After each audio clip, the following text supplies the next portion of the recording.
to Scuttlebutt, the official podcast of the National Museum of the Surface Navy in affiliation with the Surface Navy Association's Battleship, Iowa chapter. We are coming to you from the Associated Foundations Training Center aboard Battleship, Iowa. I am Marian Fengler.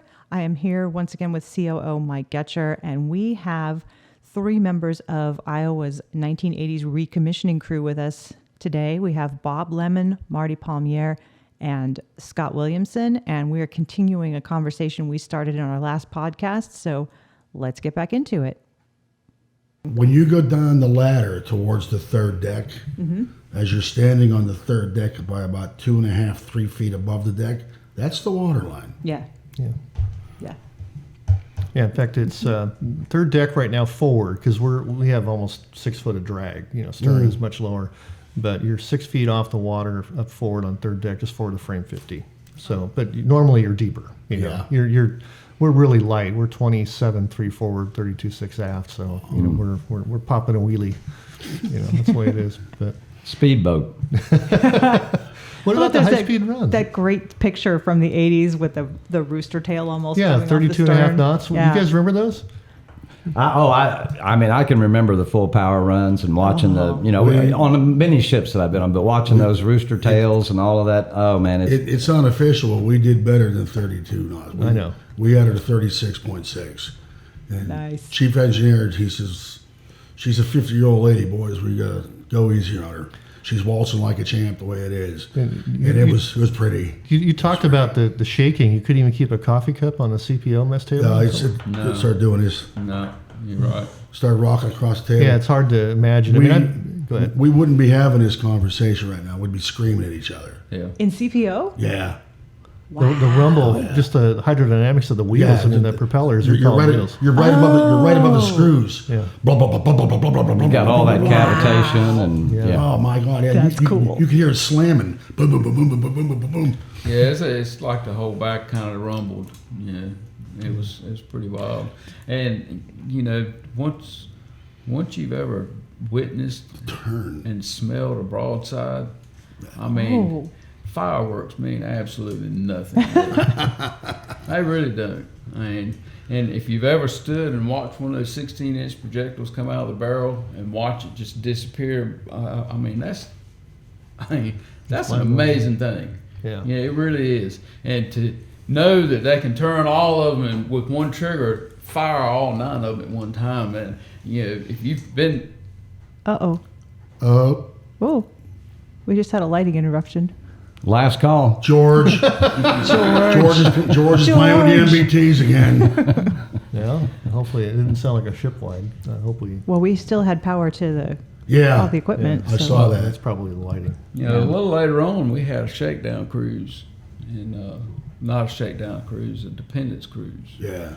And you could bring a male dependent on board. And I brought my dad and one of my best high school friends, and there was another guy that brought his dad, who was a captain. He was a reservist captain. And I was up on like the 03, 04 level getting ready for this broadside. And this guy's got his camera out and he's going to tell. I'm like, man, you need to hang on. He's got his glasses and I'm standing, I know what's coming. He says, I'm a captain, and he gives me the spiel about how cool he is and how much he knows, and that damn broadside went off, and his camera went this way, and his glasses went that way, and they busted the button on his coat. That's exactly what my dad described too. They fired in one engagement over 780 rounds. Oh my gosh! North Africa. Yeah. My gosh! My dad on that cruise, he says, I cannot believe they allowed me to see this, to do this with you. I would love to. I'm gonna tell you, man, serving on this thing was a rush. I didn't get to serve on any other Navy ships, but when you get to another country, and the ship's so big that you can't even pull the thing in. They have to run Liberty boats to Fleet Landing, and you get over on the beach and you look back at them. That's a hell of a ride. It really is. I don't think there was anybody on this ship that wasn't proud as they could be to look back and say, man, that's where I came from. And my dad talked about that too. I got one comment on propellers, and then we should probably close out. I have a question for everybody. Did you know that your number one prop is not a battleship prop? I think I remember hearing that they had to swap one out. On number one shaft. Yeah. On the, Aircraft carrier. There you go, CVB 4143, Midway class carrier. I'll be damned. Yeah, I remember. it's I think they had to get that from New Orleans or something, didn't they? Or do you recall? I don't remember. There was a time when, according to Doolin and Garsky in one of the Battleship books, that they had 3, 4, and 5 blade props on both coasts for all the battleships because they had vibration problems. I'm not sure why this one was swapped out, but it's in the docking report from 1990-91. So kind of interesting. It's kind of fun because we have friends down at Midway. I say, I've got one of your wheels. You get a dented blade, they try to replace it. Yeah, that's true. So the question I have is one. I think actually it's probably not fair to ask you because it's already been asked. But what was your favorite day, aboard Iowa?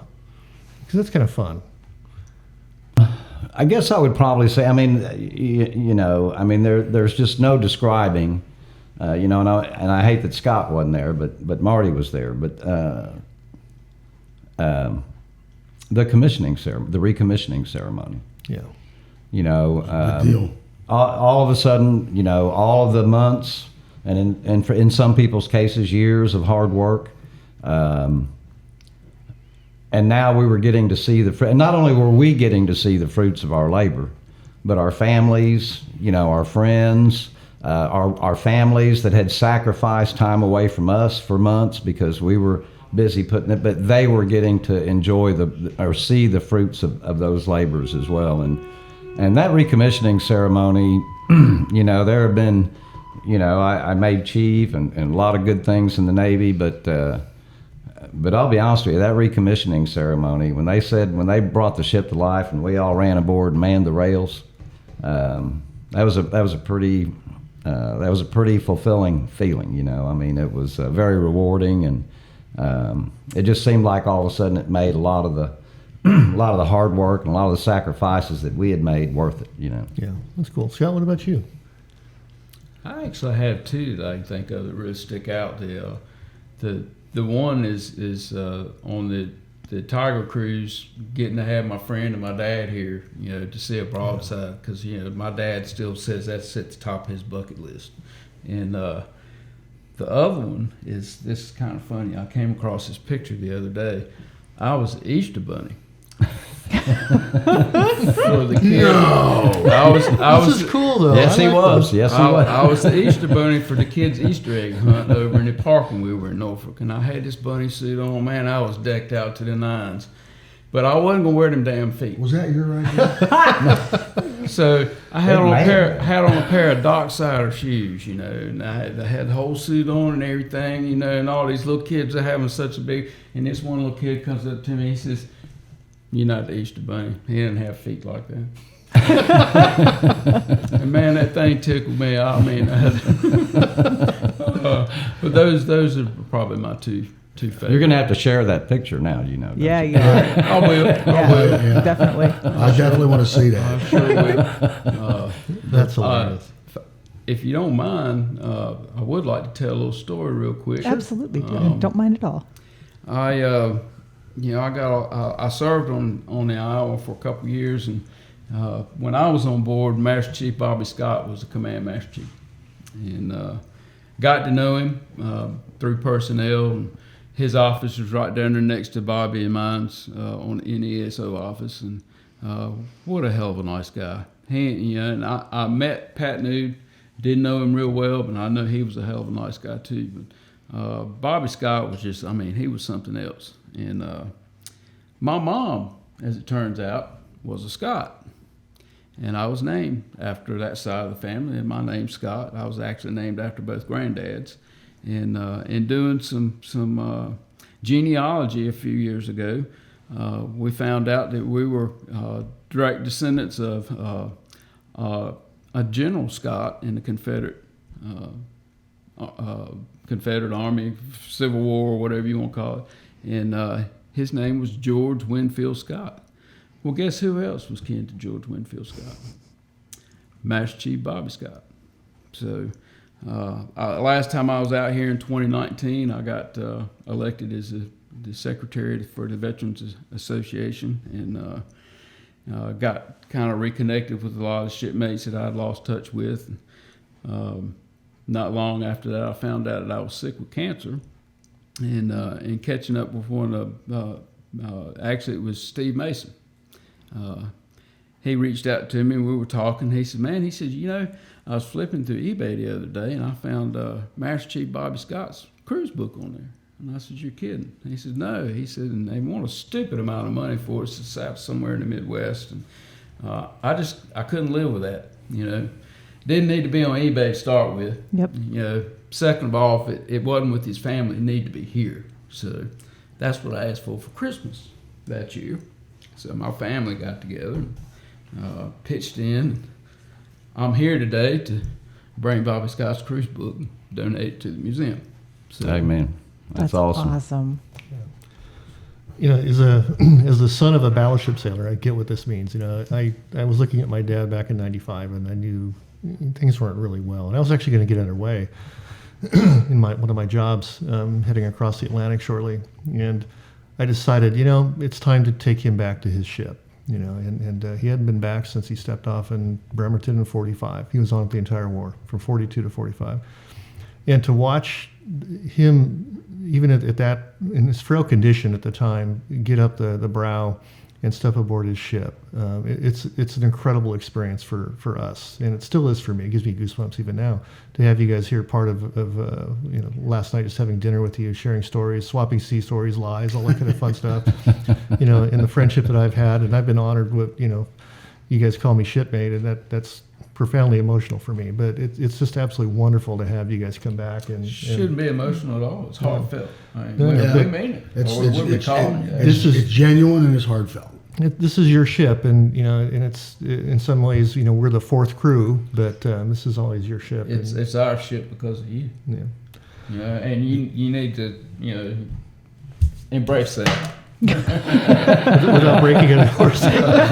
You're out. Anyways, yeah, you really do. I mean, there are a whole lot of us that this means a whole lot to, and that, none of this would have happened if you guys hadn't dug in, and you don't know how much it means to all of us. We really appreciate it. This is an effort of the heart for all of us. We really care about that. And now that my son is underway, he's literally underwater right now in a boomer, ballistic missile submarine. And there you go. He's a bubblehead. I know. He's off and running, and I shared with you guys last night that he brought the boat back in. I think it was last week. That's cool. Said he was terrified, but that's the right answer. It is. You're a 600-foot vessel. Yeah, that's what you do. But it's neat to have that kind of continuation. And I know the feeling. Yeah. Captain Sequist let me con this thing. During an unrep with a 26,000-ton oiler. Yeah. I conned this ship from the starboard bridge wing. Oh my God. I mean, he was standing right behind me, but I was scared. Oh yeah. That's my knees were banging. I'm just like this. All I kept seeing was newspaper headlines. Battleship. Yeah. Sinks enlisted Marty Palmiere at helm. Enlisted sailor wrecks battleship. Well, you weren't going to wreck the battleship. You might wreck the oiler. Yeah, you weren't going to. But after it was all done, I'm like, damn. Yeah, it's amazing. Wow. Not a lot of people get to do that. Yep. This is a cool part of the continuity. My dad was a battleship sailor. I was a merchant marine. My son is there, and he knows you, and it's going to be neat to. You guys are going to start swapping stories now pretty soon, too. So I think that's kind of where we're at time-wise? Wait till Canfield's son gets home. There you go. He made second class. Yeah. I don't know if I shared that earlier, but I know I've shared with some of y'all. And I know a lot of you, it's different. I left in '85, and even after the explosion and everything else happened, I guess for some reason, you know how you are sometimes, I didn't want to remember her that way. Mm-hmm. I get that. And I never went. I never went to any of the memorials. Mm-hmm. I never went to see the ship. And this is my first time back on board the Iowa since 1985. And I just want to thank all of y'all for making me feel like I never left, like I'm still part of the crew. Did it bother you? Did it bother you to come back? Yeah. Knowing what happened? It doesn't now. Okay. I think back at that time when I was still on active duty, and I just remember the Iowa being this. Almost bigger than life. Indestructible. This magnificent, beautiful warship. This lady of the sea, and she's wounded. And that's the way I wanted. I didn't want to see her with that turret, burnt, and there was guns down, and I just didn't want to remember her that way. So, I just want to echo what Scott has said, and to all of y'all. One consolation. Thank you so much for everything that y'all have done and everything that you're doing and continuing to do, and I hope this is not my last, not just my first visit, but I hope it's not my last. No, I want your butt out here to help. And bring your camper. You bet. But thank y'all so much. We'll keep endeavoring to make you proud. I'll cook you another meal. That's a deal. one thing that really impresses me is you see other pages and pods or whatever, but the comradeship among this crew is unlike any, and I there's a lot of things that can be attributed to, but it's just really refreshing. Whenever you run into somebody, there's no real animosity between people like there seems to be on other commands. And I wasn't here on April 19th, but Bobby and I, we worked on every one of those guys' service records. We knew every one of them probably personally. It hit me pretty hard, even though I wasn't here. So I didn't come back for a long time either. I didn't come back till 2019, and I was fine walking around on the deck, and then I walked inside and got a smell. Each ship has its own smell, and man, that came rushing back like I was 18. But y'all have done a fantastic job. It looked great then. It looks fantabulous now. It's just every time I've seen it, it's getting better. So I'm glad to hear you guys slept well last night too. We That's did. really good. Like a rock. Yeah. Good. I have one last question for Scott. Cancer, how is it? It's still an uphill battle, but I'm doing better now. I mean, they gave me 8 to 12 months 2.5 years ago. So I just recently had about a month ago had a mass removed, and I'm recovering from that. But in the last 3 years, I've had almost a dozen surgeries, and a couple of them have been pretty big. I lost 3 organs at one time, and the first one was on the table for almost 15 hours.